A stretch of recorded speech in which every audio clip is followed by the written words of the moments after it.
അസ്സലാമലൈക്കും. എല്ലാവർക്കും ജലീലാസ് വേൾഡിലേക്ക് ഹൃദയം നിറഞ്ഞ സ്വാഗതം. ഇന്ന് വളരെ സ്പെഷ്യൽ ആയിട്ടുള്ള വളരെ വെറൈറ്റി ആയിട്ടുള്ളൊരു ബിരിയാണി റെസിപ്പിയുമായിട്ടാണ് ഞാൻ വന്നിട്ടുള്ളത്. നമ്മുടെ സ്വന്തം പുട്ട് ബിരിയാണി എല്ലാവരും ഒരിക്കലെങ്കിലും ഒന്ന് ട്രൈ ചെയ്ത് നോക്കേണ്ടതാണ്. അങ്ങനെ പറയുന്നത് പോലെ ഒരു ഡിഫിക്കൽട്ടീസും ഇല്ല, വളരെ ഈസി ആയിട്ട് ഉണ്ടാക്കിയെടുക്കാം. പക്ഷേ ടേസ്റ്റിലാണെങ്കിലോ കിഡിലൻ ടേസ്റ്റാണ്. അപ്പോൾ നമ്മൾക്ക് എങ്ങനെയാണ് പുട്ട് ബിരിയാണി ഉണ്ടാക്കുന്നതെന്ന് നോക്കിയിട്ട് വരാം. ഈ റെസിപ്പി നിങ്ങൾക്ക് ഇഷ്ടപ്പെടുകയാണെങ്കിൽ ഒന്ന് സബ്സ്ക്രൈബ് ചെയ്തേക്കണേ. അപ്പോൾ നമുക്ക് ആദ്യം എന്താണ് വേണ്ടതെന്ന് നോക്കാം. അതിനായിട്ട് ഞാനിവിടെ 2 കപ്പ് ബസ്മതി റൈസാണ് എടുത്തിരിക്കുന്നത്. നല്ല നീളമുള്ള റൈസാണ് കേട്ടോ. നമുക്ക് ജീരകശാല അരി അല്ലെങ്കിൽ വയനാടൻ കേമ ചെറിയ അരി ഉണ്ടല്ലോ ബിരിയാണി ഉണ്ടാക്കാനുള്ള, അത് വേണമെങ്കിലും ഉപയോഗിക്കാം. പിന്നെ നമ്മൾക്ക് ചിക്കന് വേണ്ടിയിട്ടുള്ള മസാല റെഡിയാക്കി എടുക്കാം. അതിനായിട്ട് ഞാനൊരു 4-5 നല്ല എരിവുള്ള പച്ചമുളക് എടുത്തിട്ടുണ്ട്. പിന്നെ ഒരു 6-7 വെളുത്തുള്ളി അല്ലി, പിന്നെ ഒരു വലിയ കഷ്ണം ഇഞ്ചി. അപ്പോൾ ഇത് ഇത്രയും നന്നായിട്ട് നമുക്കൊന്ന് ചതച്ചെടുത്തിട്ട് വരാം. ഇത് ഏകദേശം 750 ഗ്രാമോളം ചിക്കൻ ഉണ്ട്. നന്നായിട്ട് വാഷ് ചെയ്ത് വെള്ളമെല്ലാം കളഞ്ഞിട്ട് ആവശ്യത്തിന് ഉപ്പ് ചേർത്ത് കൊടുക്കുക. പിന്നെ നമ്മൾ നേരത്തെ ചതച്ച് വെച്ച ഇഞ്ചി, പച്ചമുളക്, വെളുത്തുള്ളി അത് ചേർത്ത് അതിൻ്റെ 1 ടേബിൾ സ്പൂണേ ചേർത്തിട്ടുള്ളൂ. ബാക്കി പകുതി മാറ്റി വെച്ചിട്ടുണ്ട് കേട്ടോ. പിന്നെ അതിലേക്ക് 1/4 ടീസ്പൂൺ മഞ്ഞൾപ്പൊടി, 1 ടേബിൾ സ്പൂൺ മല്ലിപ്പൊടി, 1 ടേബിൾ സ്പൂൺ ചിക്കൻ മസാലപ്പൊടി, പിന്നെ ഒരു വലിയ സ്പൂൺ തൈര്. ഇത് ഇത്രയും ഇട്ടിട്ട് നന്നായിട്ടൊന്ന് മിക്സ് ചെയ്ത് വെക്കുക.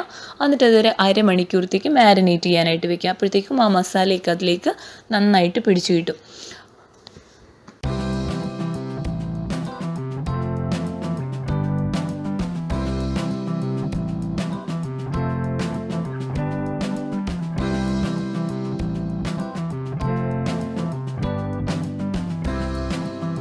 നമുക്ക് ബിരിയാണിയുടെ മസാല ഉണ്ടാക്കിയെടുക്കാം. അതിനായിട്ട് പാൻ ചൂടാവുമ്പോഴേക്കും 3 ടേബിൾ സ്പൂൺ ഏതെങ്കിലും വെജിറ്റബിൾ ഓയിൽ ഒഴിച്ചു കൊടുക്കുക. അതിലേക്ക് 1 ടേബിൾ സ്പൂൺ ഗീ ഇട്ട് കൊടുക്കുക. പിന്നെ 3 ചതച്ച ഏലക്കായ, 2 പട്ട, 4 ഗ്രാമ്പു. ഇത് ഇത്രയും ഇട്ടിട്ട് നന്നായിട്ടൊന്ന് ചൂടായി വരുമ്പോഴേക്കും നമുക്ക് അതിലേക്ക് നേരത്തെ ചതച്ച് വെച്ചിരുന്ന ഇഞ്ചി, വെളുത്തുള്ളി, പച്ചമുളകില്ലേ, അപ്പോൾ അതിൻ്റെ ബാക്കി ഉണ്ടായിരുന്നത് അതും കൂടെ ചേർത്ത് കൊടുക്കാം. എന്നിട്ട് അതിൻ്റെ ആ പച്ചമണമൊക്കെ മാറി നല്ലൊരു സ്മെല്ല് വരുന്നത് വരെ ഒന്ന് സോട്ട് ചെയ്ത് കൊടുക്കണം. അപ്പോൾ അതിൻ്റെ ആ പച്ചമണമൊക്കെ മാറി നല്ലൊരു സ്മെല്ല് വരുമ്പോഴേക്കും നമുക്ക് 3 വലിയ ഉള്ളി, സവാള, അത് ചെറുതായിട്ട് ചോപ്പ് ചെയ്തതാണ് കേട്ടോ. സാധാരണ നമ്മൾ ബിരിയാണിക്ക് അരിയുന്നത് പോലെ അല്ല, ഇത് കുഞ്ഞു കുഞ്ഞായിട്ട് കട്ട് ചെയ്തെടുത്തിട്ടുള്ളതാണ്. അപ്പോൾ അതും കൂടി ചേർത്തിട്ട് നന്നായിട്ടൊന്ന് അതിൻ്റെ പച്ചമണമൊക്കെ മാറി അത് നല്ല ട്രാൻസ്പെറൻ്റ് ആവുന്നവരെ നന്നായിട്ടൊന്ന് വഴറ്റിയെടുക്കുക. നമുക്ക് റൈസ് റെഡിയാക്കി എടുക്കാം. അതിന് വേണ്ടിയിട്ട് വെള്ളം ചൂടാകുമ്പോഴേക്കും ആവശ്യത്തിനുള്ള ഉപ്പിട്ട് കൊടുക്കുക. ഇനി ഇതിലേക്ക് ഗരം മസാലയാണ് ചേർക്കാനുള്ളത്. അതിന് വേണ്ടിയിട്ട് 3 ഏലക്കായ ചതച്ചത്, 2 പട്ട, 3 ഗ്രാമ്പു, ഇത് ഇത്ര ഇട്ട് കൊടുക്കുക. പിന്നെ നമ്മൾ വെജിറ്റബിൾ ഓയിൽ, അത് 1 ടേബിൾ സ്പൂൺ വെജിറ്റബിൾ ഓയിലും കൂടി ഒന്ന് ചേർത്ത് കൊടുക്കാം. അത് നമ്മൾ റൈസ് ഒട്ടിപ്പിടിക്കാതിരിക്കാനും അതുപോലെ തന്നെ ഇത് കുഴഞ്ഞു പോകാതിരിക്കാനൊക്കെ ഹെൽപ്പ് ചെയ്യും കേട്ടോ. അപ്പോൾ അങ്ങനെ അതും കൂടി ഒന്ന് ഒഴിച്ചു കൊടുക്കുക. എന്നിട്ട് നന്നായിട്ടൊന്ന് ബോയിൽ ചെയ്യാനായിട്ട് അടിച്ചു വയ്ക്കാം. സമയം കൊണ്ട് സവാള നന്നായിട്ട് വെന്തിട്ടുണ്ട്.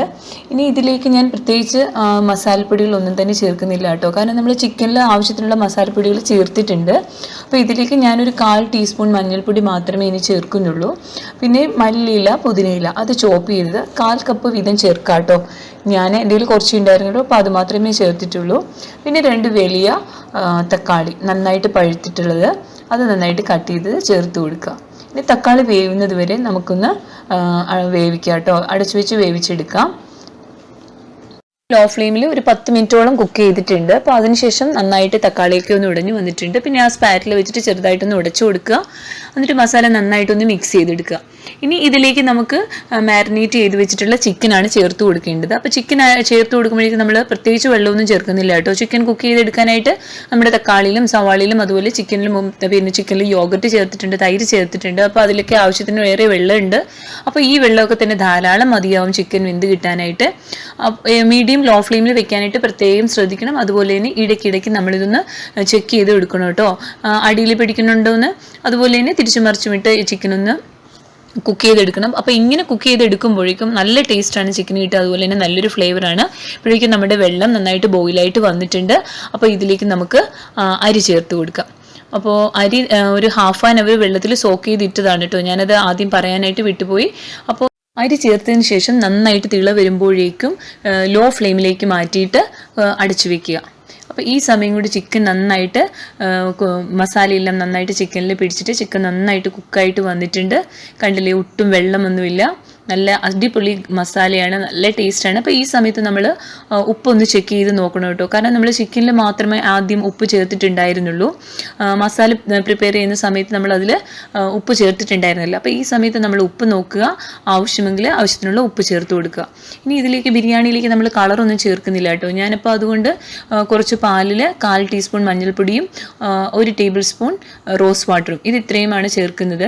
നമ്മൾ നേരത്തെ ഉണ്ടാക്കി ഒരു ചിക്കൻ മന്തീൻ്റെ റെസിപ്പി തയ്യാറാക്കിയിരുന്നു. അതിൽ നമ്മളിങ്ങനെ ഫ്ലേവേഴ്സ് ഒന്നും എക്സ്ട്രാ ആഡ് ചെയ്തിട്ടുണ്ടായിരുന്നില്ല. അതും കൂടെ ഒന്ന് കണ്ടു നോക്കണം കേട്ടോ. അപ്പോൾ റൈസിലേക്ക് ഞാൻ 2 ടേബിൾ സ്പൂൺ ഗീ ചേർത്തിട്ടുണ്ട്. അപ്പോൾ അതൊന്ന് നന്നായിട്ട് ചേർത്തിട്ട് റൈസ് ഒന്ന് മിക്സ് ചെയ്തെടുക്കുക. പിന്നെ ബിരിയാണിക്കായാലും ഗീ റൈസ് ഉണ്ടാക്കുമ്പോഴും നെയ്ച്ചോറ് ഉണ്ടാക്കുമ്പോഴൊക്കെ നമ്മൾ എപ്പോഴും ബോട്ടം പാർട്ടിൽ നിന്ന്, അതായത് താഴെ വശത്തു നിന്ന് നന്നായിട്ട് റൈസ് ഒന്ന് ഇളക്കിയിടാൻ പ്രത്യേകം ശ്രദ്ധിക്കണം കേട്ടോ. അല്ലെന്നുണ്ടെങ്കിൽ താഴത്തെയുള്ള അരി ആവിയിൽ ശരിക്കും അങ്ങ് വെന്ത് കുഴഞ്ഞു പോകാനുള്ള ചാൻസ് ഉണ്ട്. അപ്പോൾ എപ്പോഴും നമ്മളിങ്ങനെ ചെയ്യുമ്പോഴേക്കും അതൊന്ന് ഇളക്കിയിട്ട് കൊടുക്കുക. പിന്നെ നല്ലൊരു കളറിന് വേണ്ടിയിട്ടും അതുപോലെ നല്ലൊരു ടേസ്റ്റ് കിട്ടുന്നതിന് വേണ്ടിയിട്ട് കുറച്ച് ക്യാരറ്റ് ഒന്ന് ഗ്രേറ്റ് ചെയ്ത് ചേർക്കുന്നുണ്ട്. പിന്നെ കുറച്ച് മല്ലിയില, പുതിനയില അതും കൂടെ ചോപ്പ് ചെയ്ത് ചേർത്ത് കൊടുക്കുക. ഇനി നമ്മൾ നേരത്തെ തയ്യാറാക്കി വെച്ചിരുന്ന പാലിൽ മഞ്ഞൾപ്പൊടി കലക്കിയത്, അത് നല്ലൊരു കളറ് കിട്ടും. അതുപോലെ തന്നെ നമ്മൾ ആർട്ടിഫിഷ്യലായിട്ട് ഒന്നും തന്നെ നമ്മളുടെ ഈ ബിരിയാണിയിൽ ചേർക്കുന്നില്ല. അങ്ങനെ ചേർക്കേണ്ട യാതൊരു ആവശ്യമില്ല. അതല്ലാതെ തന്നെ അത്യാവശ്യം നല്ല കളറ് നമ്മൾക്ക് ഇങ്ങനെ ചെയ്യുന്നതിലൂടെ കിട്ടും കേട്ടോ. അപ്പോൾ അങ്ങനെ ചെയ്യാൻ എല്ലാവരും ഇനി മുതൽ ബിരിയാണി, ഏത് ബിരിയാണി ഉണ്ടാക്കുമ്പോഴും നിങ്ങൾ കളർ ചേർക്കുന്നതിന് പകരം ഇങ്ങനെയൊന്ന് ചെയ്ത് നോക്കൂ. നല്ല കളറായിരിക്കും കിട്ടുക, നാച്ചുറൽ ആയിരിക്കും. അതുപോലെ തന്നെ നമുക്ക് കുഴപ്പമൊന്നും ഉണ്ടാവില്ല അങ്ങനെ കഴിക്കുന്നതുകൊണ്ട്. അപ്പോൾ ഇനി ആ റൈസ് നമുക്ക് മസാലയിലേക്കൊന്ന് ചേർത്ത് കൊടുക്കാം. അപ്പോൾ ഈ മസാലയും റൈസും ഇങ്ങനെ നമ്മൾ എടുക്കുമ്പോഴേക്കും ഇത് നമ്മൾ ഇനി ദമ്മൊന്നും ചെയ്യുന്നില്ല കേട്ടോ. കാരണം നമ്മൾ പുട്ട് ബിരിയാണിയാണല്ലോ ഉണ്ടാക്കുന്നത് അപ്പോഴേക്കും. അപ്പോൾ അതുകൊണ്ട് നമ്മളിത് ദം ചെയ്യാനൊന്നും നിൽക്കേണ്ട ആവശ്യമൊന്നുമില്ല. ഇങ്ങനെ മസാലയിലേക്ക് റൈസ് ചേർത്ത് കൊടുക്കുക. എന്നിട്ട് ലാസ്റ്റ് നമുക്ക് നന്നായിട്ട് മസാലയും റൈസും കൂടെ, റൈസ് ഉടഞ്ഞു പോകാത്ത രീതിയിൽ നന്നായിട്ടൊന്ന് മിക്സ് ചെയ്തെടുക്കുക.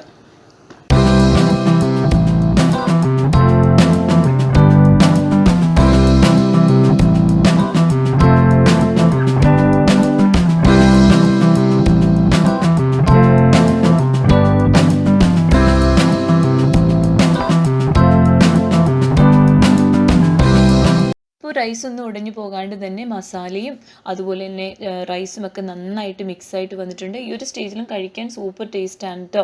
പക്ഷേ ഇതിലും ടേസ്റ്റാണ് നമ്മൾ പുട്ട് ഉണ്ടാക്കി കഴിക്കുമ്പോഴേക്കും. അപ്പോൾ അതെങ്ങനെയാണ് ഉണ്ടാക്കുന്നതെന്ന് നോക്കാം. അതിനായിട്ട് പുട്ടുകൂടം ആവശ്യത്തിന് വെള്ളം വെച്ച് തിളയ്ക്കാൻ വെക്കുമ്പോഴേക്കും നമ്മൾക്ക് പുട്ടുകുറ്റിയിൽ ബിരിയാണി ഇട്ട് കൊടുക്കാം കേട്ടോ. അപ്പോൾ ഇങ്ങനെ ഇട്ട് കൊടുക്കുമ്പോൾ നമ്മൾ ശരിക്കും ഫില്ല് ചെയ്ത് തന്നെ ഇടണം കേട്ടോ. അല്ലാതെ നമ്മൾ സാധാരണ പുട്ട് ഉണ്ടാക്കുമ്പോൾ മാവ് നമ്മൾ ഇടുന്ന പോലെ ലൂസായിട്ട് ഇടരുത്. നന്നായിട്ട് ഫില്ല് ചെയ്തിടാനായിട്ട് ശ്രദ്ധിക്കുക. അപ്പോൾ അങ്ങനെ നന്നായിട്ട് ജാമായിട്ട് ഇതിലിരിക്കുമ്പോഴാണ് നമുക്ക് കറക്റ്റായിട്ട് അതിൻ്റെ ഷേപ്പ് കിട്ടുന്നത്. അപ്പോൾ ഇങ്ങനെ ഉണ്ടാക്കി കഴിക്കുമ്പോൾ സൂപ്പർ ടേസ്റ്റാണ് കേട്ടോ. സൂപ്പർ ടേസ്റ്റ് എന്ന് പറഞ്ഞു കഴിഞ്ഞാൽ നമുക്ക് പറഞ്ഞ് അറിയിക്കാൻ വയ്യാത്ത അത്രയും സൂപ്പർ ടേസ്റ്റാണ്. ആ ഒരു ടേസ്റ്റിൻ്റെ ഡിഫറൻസ് നമ്മൾ സാധാരണ ബിരിയാണി ഉണ്ടാക്കി കഴിക്കുമ്പോഴും ഇതുപോലെ നമ്മൾ ഉണ്ടാക്കി കഴിക്കുമ്പോഴും പുട്ട് ബിരിയാണിക്ക് കിഡിലൻ ടേസ്റ്റാണ്. അത് നമ്മൾ ട്രൈ ചെയ്ത് നോക്കിയാലേ നമ്മൾക്കത് മനസ്സിലാവുകയുള്ളൂ. നിങ്ങൾ എന്തായാലും അത് സമ്മതിച്ചു തരും അതിൻ്റെ ടേസ്റ്റ് ഒന്ന് വേറെ തന്നെയാണെന്ന്.